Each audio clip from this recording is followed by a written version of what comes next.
आयुर्वेद में ये जो चिकनाई या स्नेह की बात होती है, इसका इतना महत्व क्यों है?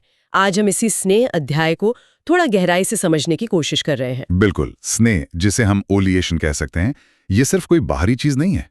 ये तो आयुर्वेद की चिकित्सा का, खासकर पंचकर्म का एक आधार है। अच्छा। शरीर को अंदर और बाहर से सही चिकनाई देना, ये सेहत के लिए, संतुलन के लिए बहुत जरूरी माना गया है। तो सबसे पहले देखते हैं कि ये स्नेह आता कहाँ से है। हाँ, पहला सवाल यही दिमाग में आता है, स्नेह की योनियां, मतलब इसके स्रोत क्या हैं? कहाँ से मिलता है ये? देखिए, ग्रंथ बताते हैं कि मुख्य रूप से दो स्रोत हैं। एक है स्थावर। स्थावर? हाँ, स्थावर मतलब जो स्थिर हैं, जैसे पेड़ पौधे। अच्छा।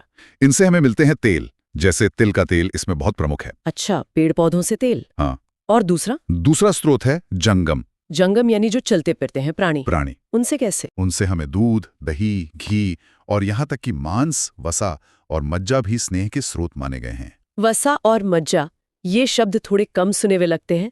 इनका क्या मतलब है? हाँ, सही कहा आपने।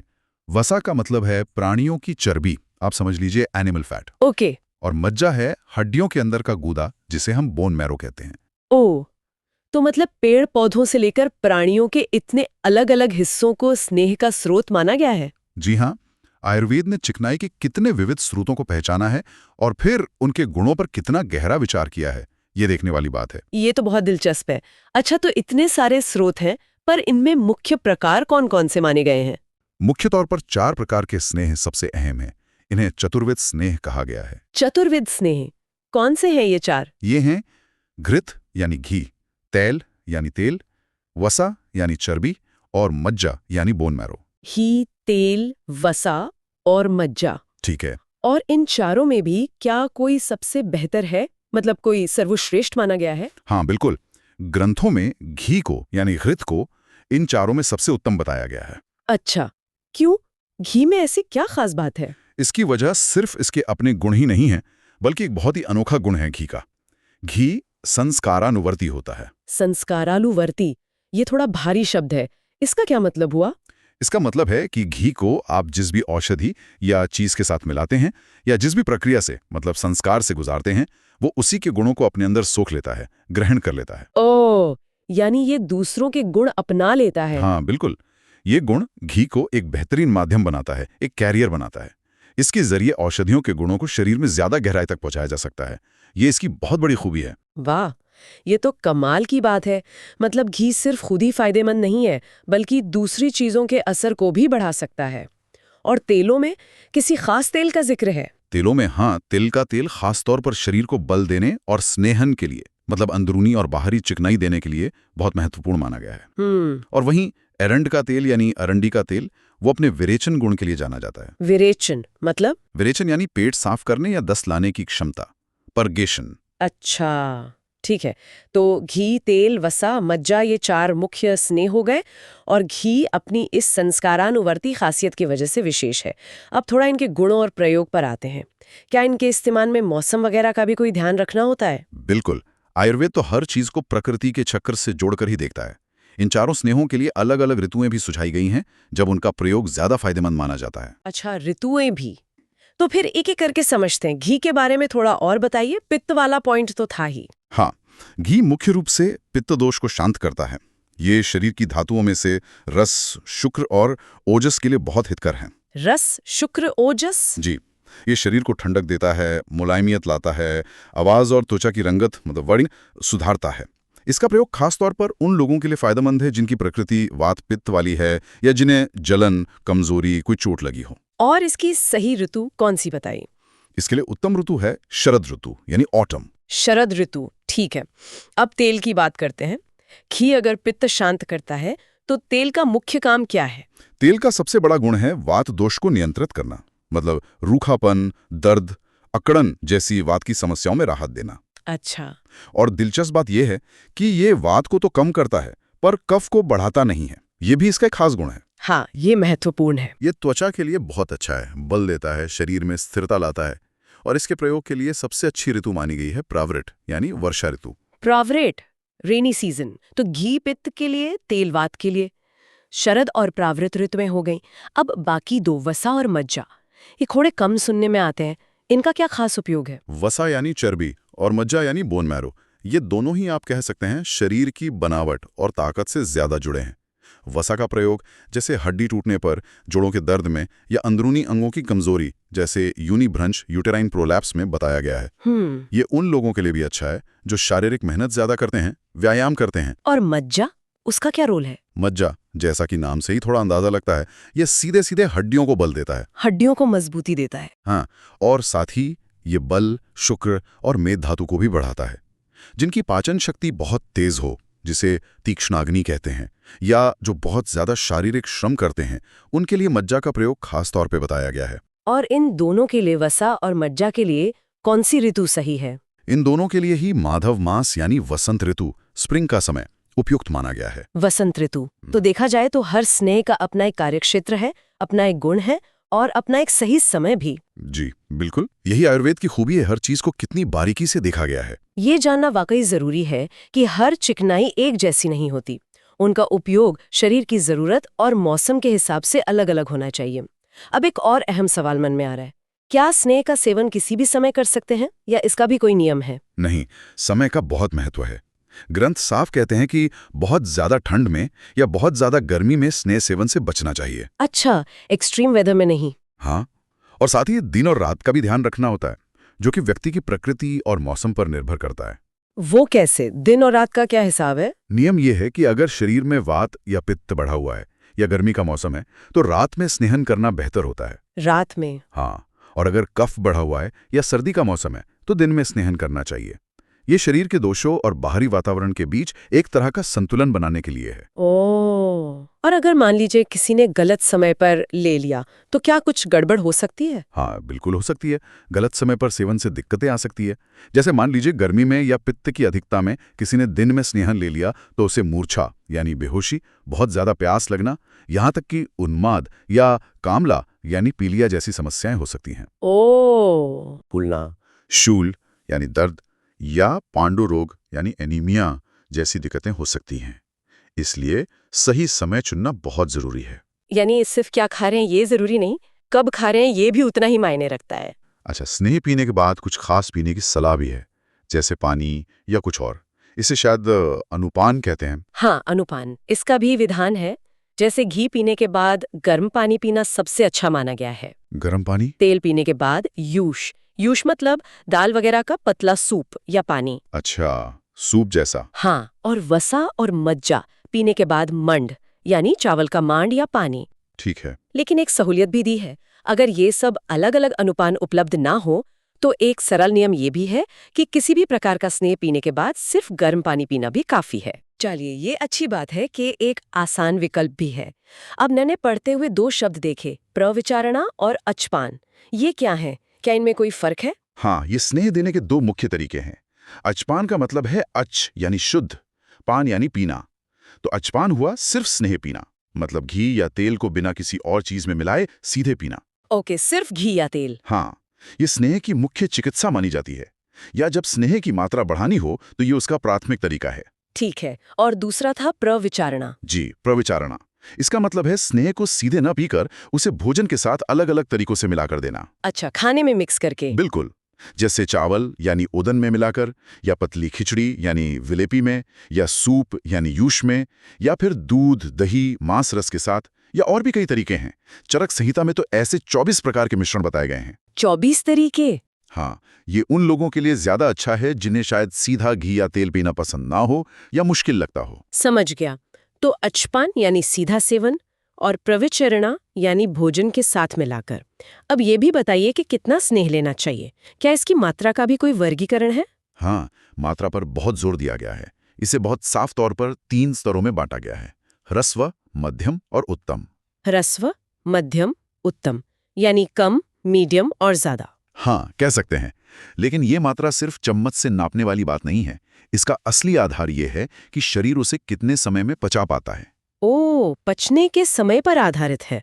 कितना समय लगता है इन्हें पचने में?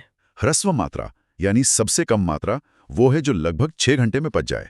6 घंटे? हाँ, ये आमतौर पर हल्की समस्याओं के लिए या बच्चों, बूढ़ों या कमजोर लोगों में प्रयोग की जाती है। ठीक है। और मध्यम मात्रा? मध्यम मात्रा वो है जिसे पचने में करीब 12 घंटे लगते हैं। 12 घंटे? जी, ये ज्यादातर त्वचा रोगों जैसे कुष्ठ या प्रमेह यानी डायबिटीज जैसे मेटाबॉलिक विकारों में, या फिर पंचकर्म से पहले जो शोधन के लिए स्नेहन करते हैं उसमें दी जाती है। सुश्रुत संहिता में तो शोधन के लिए इसी मध्यम मात्रा को सबसे उपयुक्त माना गया है। अच्छा, और फिर उत्तम मात्रा? उत्तम मात्रा सबसे ज्यादा होती है और इसे पचने में 24 घंटे तक लग सकते हैं। पूरे एक दिन? हाँ, ये गंभीर स्थितियों में दी जाती है, जैसे कोई विष प्रभाव हो, सर्पदंश हो या उन्माद जैसी मानसिक स्थिति हो, या फिर उन लोगों के लिए जिनकी पाचन शक्ति बहुत ही ज्यादा तेज हो और शारीरिक बल भी बहुत अच्छा हो।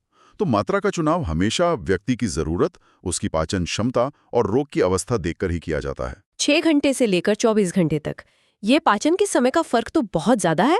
अच्छा, अगर कोई अचपान कर रहा है यानी सिर्फ स्नेह पी रहा है, तो ये कितने दिनों तक किया जा सकता है? इसकी कोई सीमा है? हाँ, इसकी सीमा व्यक्ति के कोष्ठ पर निर्भर करती है। कोष्ठ, ये क्या होता है? कोष्ठ मतलब एक तरह से पाचन और मल त्याग की प्रवृत्ति। जिनका कोष्ठ मृदु है यानी जिनका पेट आसानी से साफ हो जाता है, उन्हें 3 दिन तक अचपान कराया जा सकता है। 3 दिन? और जिनका कोष्ठ क्रूर है, मतलब जिन्हें कब्ज रहती है या मल त्याग मुश्किल से होता है, उन्हें 7 दिन तक भी अचपान दिया जा सकता है। अच्छा, ये कोष्ठ के हिसाब से तय होता है। अब आते हैं इस बात पर कि स्नेहन किन लोगों के लिए जरूरी या फायदेमंद है।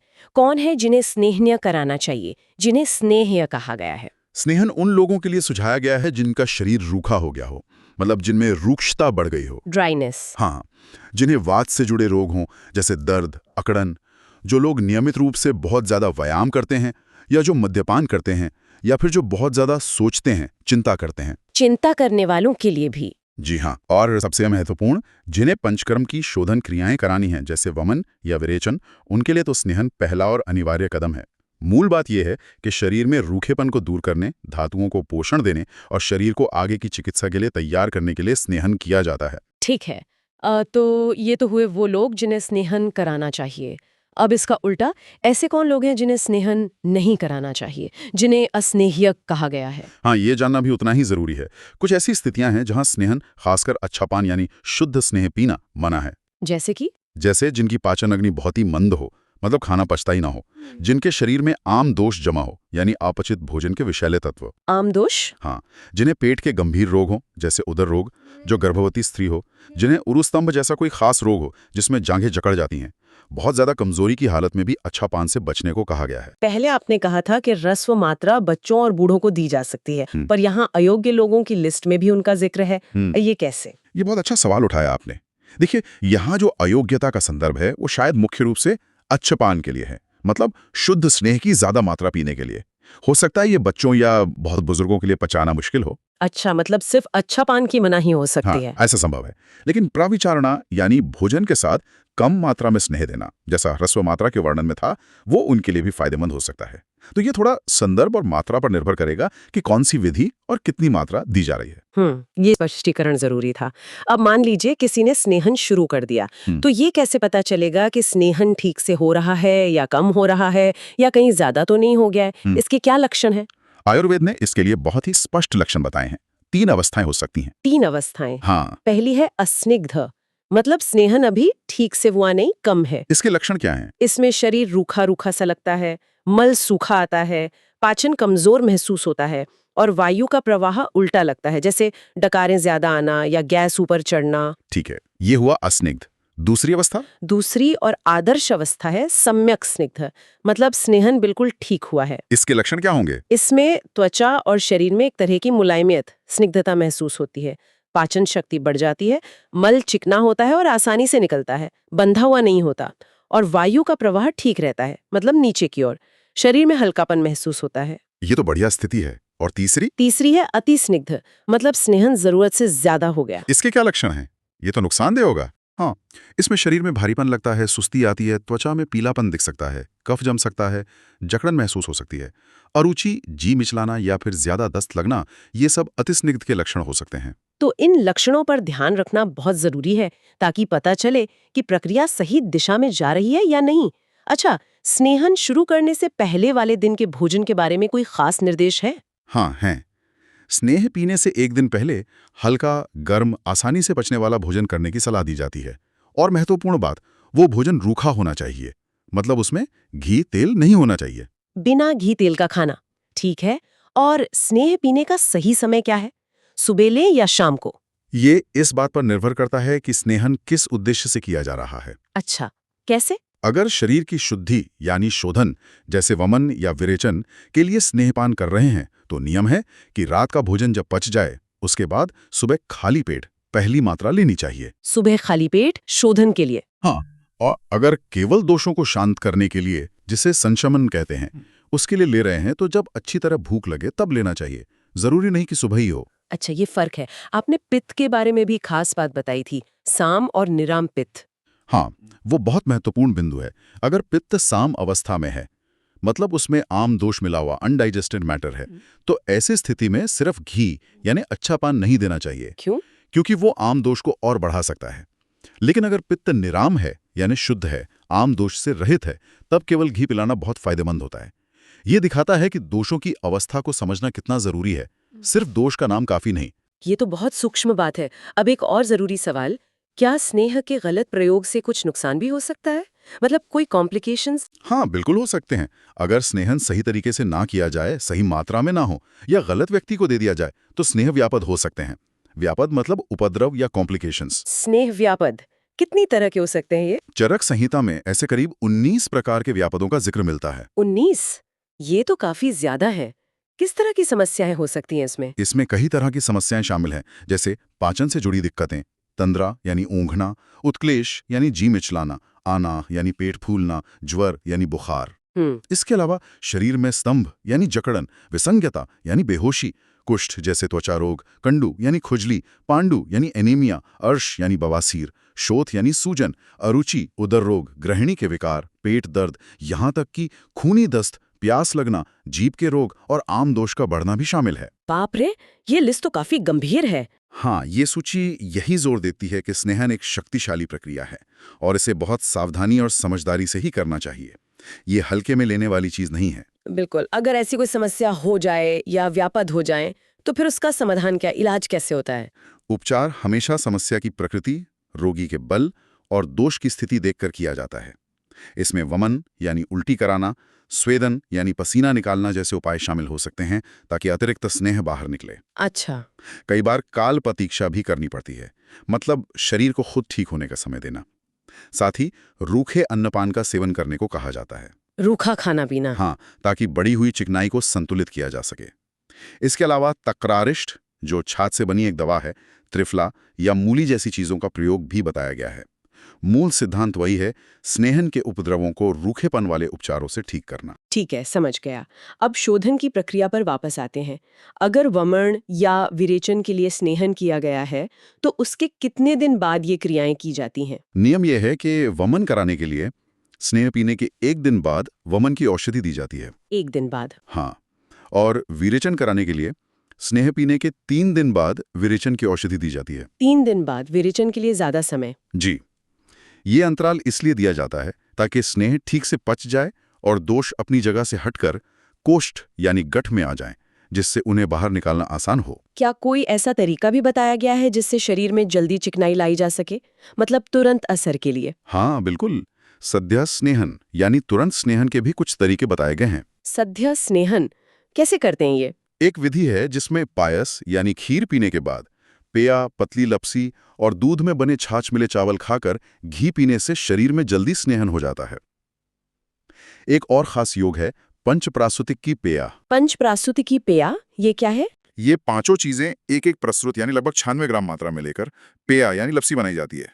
इससे पीने से भी तुरंत स्नेहन होता है। 5 स्नेह एक साथ? हाँ, और एक और तरीका है स्नेह के साथ नमक मिलाकर देना। नमक मिलाने से तुरंत स्नेहन कैसे हो जाता है? क्योंकि नमक के अपने कुछ खास गुण हैं। ये अभिसंधि है, मतलब स्रोतों में फैलता है। अरुक्ष है, यानी रूखापन मिटाता है।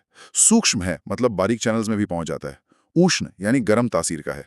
और व्यवायी है, मतलब पचने से पहले ही पूरे शरीर में फैल जाता है। ओह, इतने सारे गुण हैं नमक में? जी, इन गुणों के कारण नमक स्नेह को शरीर में बहुत तेजी से फैलाने में मदद करता है। ये खासकर तब उपयोगी है जब वमन कराने के लिए तुरंत स्नेहन करना हो। अद्भुत। आयुर्वेद की ये बारीकियां वाकई सोचने पर मजबूर करती हैं। अच्छा, अंत में एक बात और। हमने प्रविचारणा की बात की थी, यानी भोजन के साथ स्नेह मिलाकर देना। ये वाला तरीका किन लोगों के लिए ज्यादा सही रहता है? हाँ, प्रविचारणा विधि उन लोगों के लिए ज्यादा उपयुक्त है जिन्हें सीधे घी या तेल पीना पसंद नहीं है। जिन्हें स्नेह द्वेषी कहा गया है। अच्छा, जिन्हें पसंद नहीं।